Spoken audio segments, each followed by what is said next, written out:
बच्चों, आज हम लोग हिंदी व्याकरण एवं रचना पढ़ेंगे। पाठ 13 वाक्य विचार, पेज नंबर 86। यहाँ पर देखिए, सर्वप्रथम इस शब्द को देखिए, पुस्तक तुम्हारी गिर गई है। इस वाक्य से हमें सार्थक शब्द नहीं मिल रहा है, ना ही इसका भाव का ज्ञात हो रहा है। यदि हम लोग इस प्रकार लिखेंगे, तुम्हारी पुस्तक गिर गई है, तो इससे हमें भाव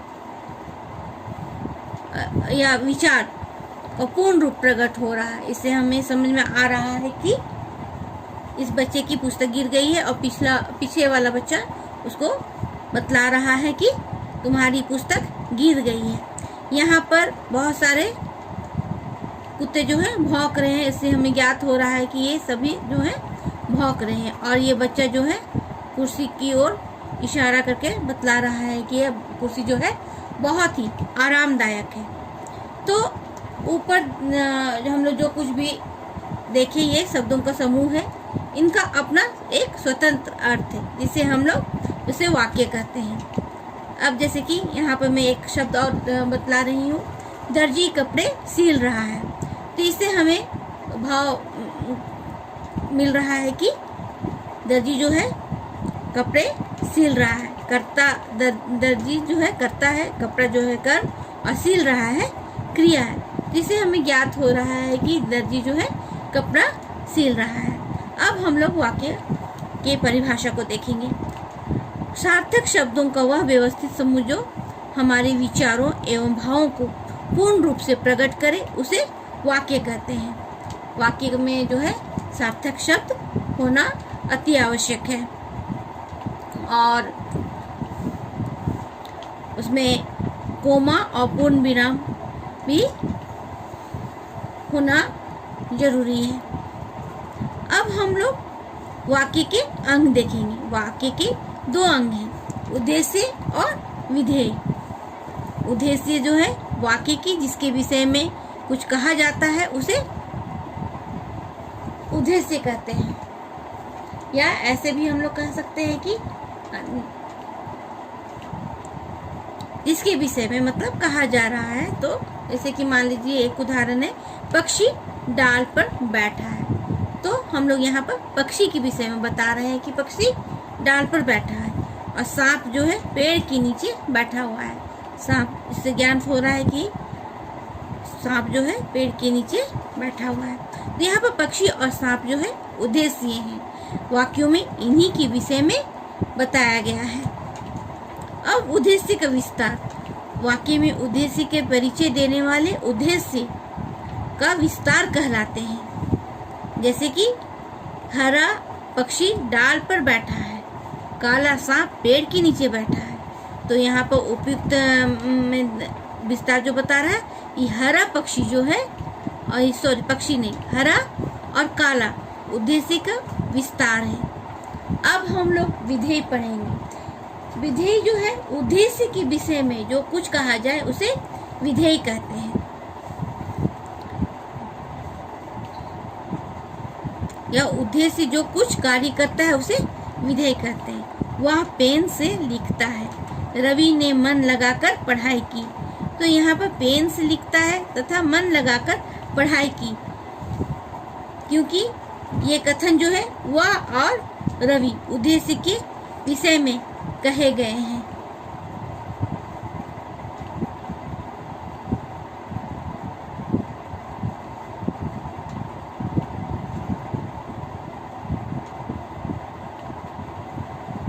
उद्देश्य में भी आपका दो भाग आता है, एक है कर्ता और कर्ता का विशेषण या कर्ता से संबंधित।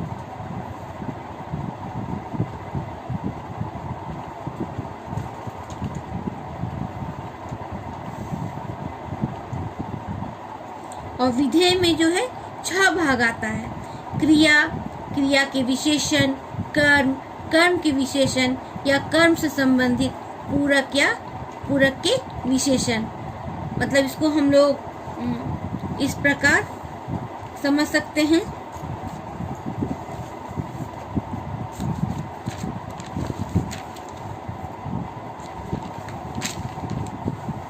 हम लोग यहाँ पर इस प्रकार समझते हैं, जैसे कि मान लीजिए ये वाक्य है, ये उद्देश्य है। तो यहाँ पर है गाय घास खाती है। दूसरा शब्द है सफेद गाय हरी घास खाती है। तो यहाँ पर उद्देश्य जो है गाय है।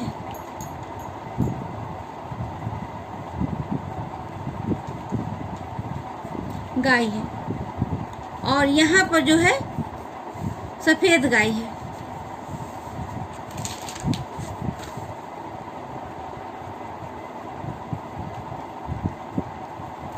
सफेद गाय है।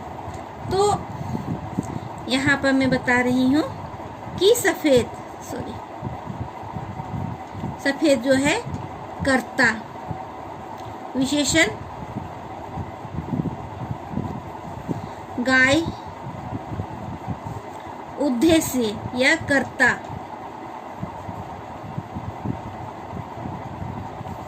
उद्देश्य हरी विशेषण,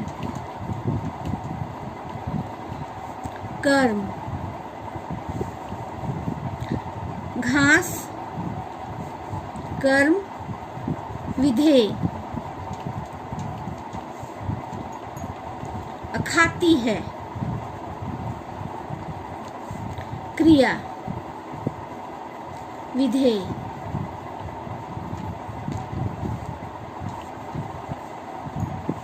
गाय जो है यहाँ पर फिर से समझिए, सफेद जो है कर्ता है, विशेषण में आ रहा है, गाय कर्ता ये उद्देश्य है, हरी जो है विशेषण है, कर्म है, और घास जो है कर्म या विधेय में आ रहा है, खाती है क्रिया, ये भी विधेय में आ रहा है। अब हम लोग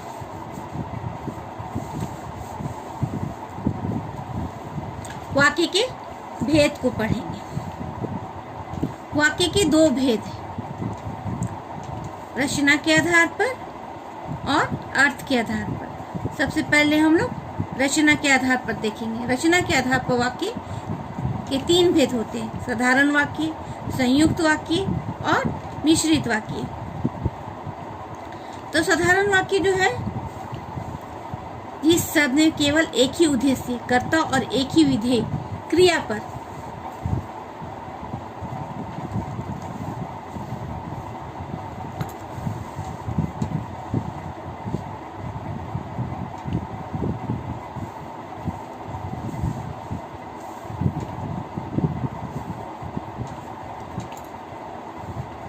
जिस वाक्य में केवल एक ही उद्देश्य कर्ता और एक ही विधेय क्रिया हो वह साधारण वाक्य कहलाता है। जैसे बच्चा दूध पीता है, कमल गेंद खेलता है। तो नीचे दिए गए वाक्यों में एक ही उद्देश्य तथा एक ही विधेय का प्रयोग किया गया है, अतः ये साधारण वाक्य है। तो हम लोग दूसरे शब्दों में भी इस प्रकार कर सकते हैं कि जिन वाक्यों में केवल एक ही उद्देश्य और एक ही विधेय होता है उन्हें साधारण वाक्य कहते हैं।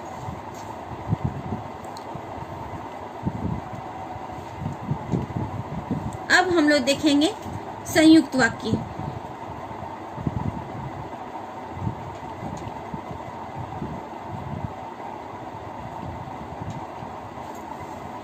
दो या दो से अधिक समान स्तर के साधारण उपवाक्य जब आपस में योजक तथा समुच्चय बोधकों से जुड़कर एक वाक्य बनाते हैं तो वह संयुक्त वाक्य कहलाते हैं।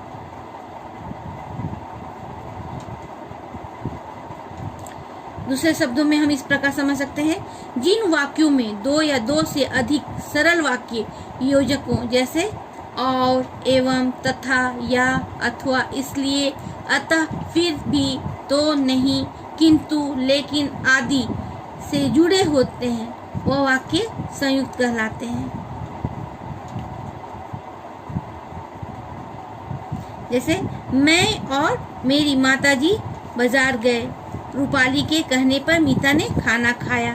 तो यहाँ पर मैं बाजार गई तथा मेरी माताजी बाजार गई, ये दोनों ही साधारण वाक्य हैं जिन्हें वाक्य और समूचे बोधक से जोड़कर संयुक्त वाक्य बनाया गया है। इसी प्रकार दूसरे वाक्यों में पर भी पर का प्रयोग कर दो सरल वाक्यों से सरल वाक्य बनाया गया है। मिश्रित वाक्य किसी विषय पर पूर्ण विचार प्रकट करने के लिए कई साधारण या मिश्रित वाक्यों को मिलाकर एक वाक्य की रचना की जाती है। ऐसी वाक्य ही मिश्रित वाक्य कहलाते हैं। यहाँ पर देखिए, वह चाहता है कि मैं यहाँ कभी ना आऊँ। वह चाहता है कि मैं यहाँ कभी ना आऊँ। जो घड़ी मेज पर रखी है वह मुझे पुरस्कार में मिली है। तो यहाँ पर वह जो है प्रधान है, मैं यहाँ कभी ना आऊँ आश्रित वाक्य है। इन्हें की समुच्चय बोधक से जोड़कर या समुच्चय बोधक जोड़ करके एक वाक्य बनाया गया है। अब हम लोग अर्थ के आधार पर देखेंगे। अर्थ के आधार पर 8 प्रकार के वाक्य हैं। विधानार्थक वाक्य, निषेधात्मक वाक्य, आज्ञा वाक्य, आज्ञार्थक वाक्य, प्रश्नार्थक वाक्य, इच्छार्थक वाक्य, संदेहार्थक वाक्य, संकेतार्थक वाक्य, विस्मय बोधक वाक्य।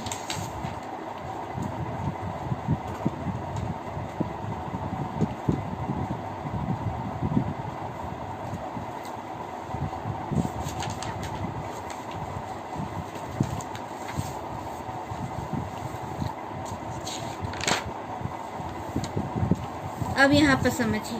पहला, विधानार्थक वाक्य, जिस वाक्य में क्रिया के करने या होने का सामान्य अर्थ प्रकट हो वह विधानार्थक वाक्य कहलाता है। या आप यह समझ सकते हैं कि जब वाक्य में किसी बात का होना पाया जाए उसे विधानार्थक वाक्य कहलाता है। जैसे रमेश मेरा सबसे प्यारा मित्र है, या मैं पढ़ रही हूँ, वह जा रहा है।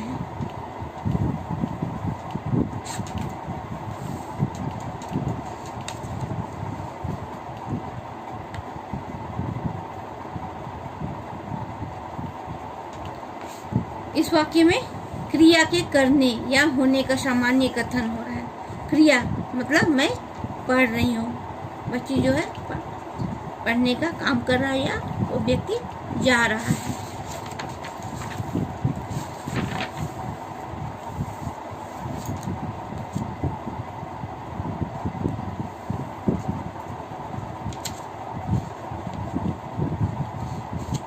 दूसरा, निषेधार्थक वाक्य, जिस वाक्य में से क्रिया के ना होने का प्रकट हो वह निषेधार्थक वाक्य कहलाता है।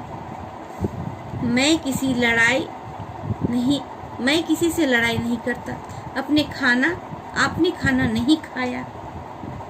यहाँ पर जिस वाक्य में किसी बात के ना होने का बोध होता है,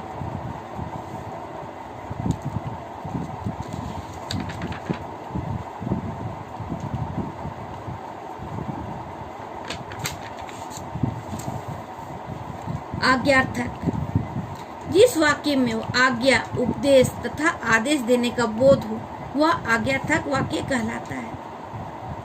आप इधर आइए, तुम अब जा सकते हो, ये आदेश दिया जा रहा है। प्रश्नार्थक वाक्य, जिस वाक्य में प्रश्न किया जाए वह प्रश्नार्थक वाक्य कहलाता है। वह कौन है, तुम कहाँ जा रही हो। इच्छार्थक वाक्य, जिस वाक्य में इच्छा या आशा के भाव का बोध हो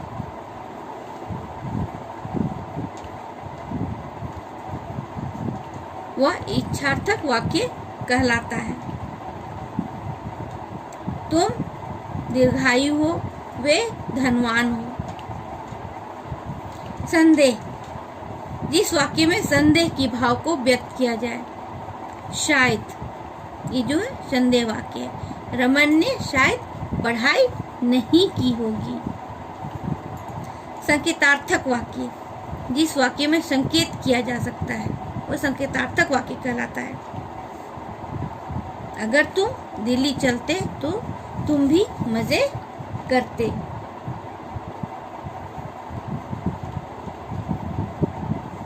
विस्मय वाक्य, जिस वाक्य में विस्मय, हर्ष, शोक, कार्य, ग्लानि आदि भावों का बोध हो वह विस्मय वाक्य कहलाता है।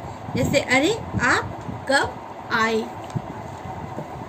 अब यहाँ पर हम लोग वाक्य परिवर्तन को देखेंगे।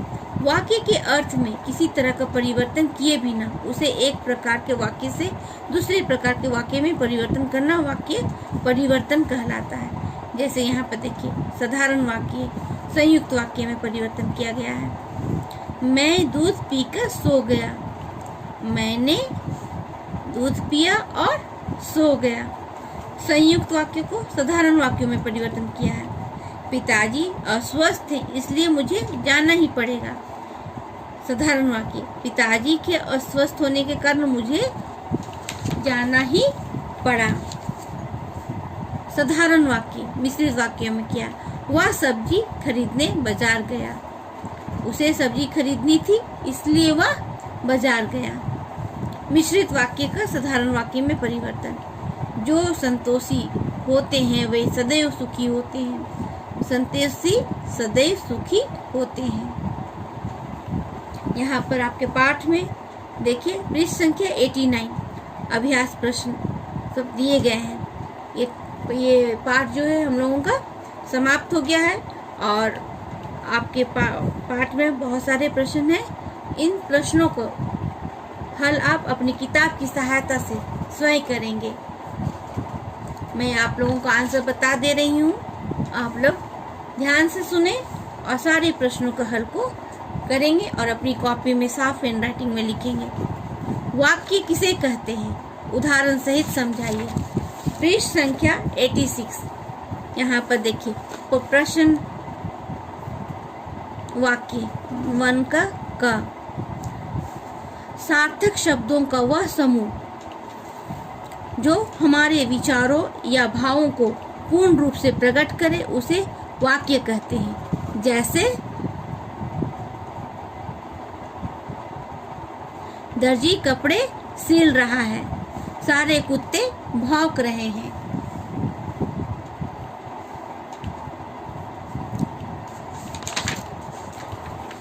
दूसरा प्रश्न, वाक्य के कितने अंग होते हैं, नाम लिखिए। वन का ख, वाक्य के अंग, वाक्य के दो प्रमुख अंग होते हैं। वाक्य के दो प्रमुख अंग होते हैं, पहला उद्देश्य, दूसरा विधेय। नाम सिर्फ लिखना है। वाक्य के कितने प्रकार हैं, नाम लिखिए। वाक्य के प्रकार यहाँ पर आ जाइए। वाक्य के भेद लिखेंगे। वाक्य के प्रकार रचना के आधार पर और अर्थ के आधार पर। तो आप लोग सारे का नाम लिख लेंगे। रचना के आधार पर क नंबर में साधारण वाक्य, संयुक्त वाक्य और मिश्रित वाक्य आएगा और अर्थ के आधार पर 8 वाक्य हैं। सिर्फ आप लोग नाम लिखिएगा। वाक्य परिवर्तन से आप क्या समझते हैं, उदाहरण सहित लिखें। यहाँ पर देखिए, वाक्य के अर्थ में किसी तरह का परिवर्तन किए बिना उसे एक प्रकार के वाक्य से दूसरे प्रकार के वाक्य में परिवर्तन करना वाक्य परिवर्तन कहलाता है। घ नंबर ये।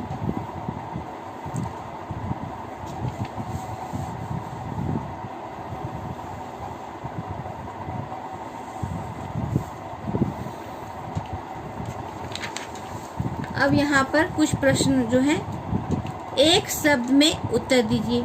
आज्ञा का बोध कराने वाला वाक्य आज्ञार्थक वाक्य। इच्छा का बोध कराने वाला इच्छार्थक वाक्य, वह वाक्य जिसमें क्रिया ना हो करने का बोध हो। निषेधार्थक वाक्य, वह वाक्य जिसमें क्रिया करने का बोध हो। विधानार्थक वाक्य, वह वाक्य जिसमें प्रश्न पूछा जाए। प्रश्नार्थक वाक्य, संदेह का बोध कराने वाला वाक्य। संदेहार्थक वाक्य। उद्देश्य और विधेय को अलग करना है। उद्देश्य जो है जिसके विषय में बोला गया है, और विधेय जो है जिसके विषय में बतलाया जा रहा है। पक्षी डाल पर बैठा है, तो पक्षी उद्देश्य हो गया, विधेय डाल पर बैठा है।